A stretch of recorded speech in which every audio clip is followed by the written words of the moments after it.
तो आज हमें जाना था शेरगढ़ फैंसी वाड़ की काम पर। હું અને મારા ભાઈઓ બધા પહોંચી ગયા ત્યાં અને અમને ચા પાવી નાખી. ત્યાં પહોંચીને અમે અમારું લાઈન દોરી ક્લિયર કરીને કામ સ્ટાર્ટ કર્યું. પછી તમારો ભાઈબંધ પડી ગયો ખાડા ખણવા.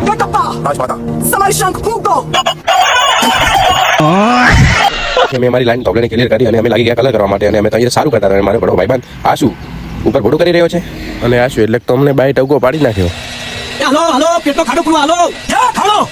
અને એટલે તો મારા ભાઈબંધ ડાયલોગ બોલી ગયો. પાટા તારી જિંદગીમાં ધૂળ પડી ભલા માણા તને સાચું કહેવાનું હુજું. ફાઇનલી નટવરભાઈને દુખેભાઈ ચાલુ કરી નાખ્યું વાયર ખેંચવાનું. આપણે ફેરી નાખ્યો જાળીનો વેટો. અચ્છા કલ્પેશભાઈને પારસભાઈએ જાળીનો ઓધો મારી નાખ્યો. પછી મોણકીવાળો બંકો ઢૂચો દાળી મારવા ફટાફટ.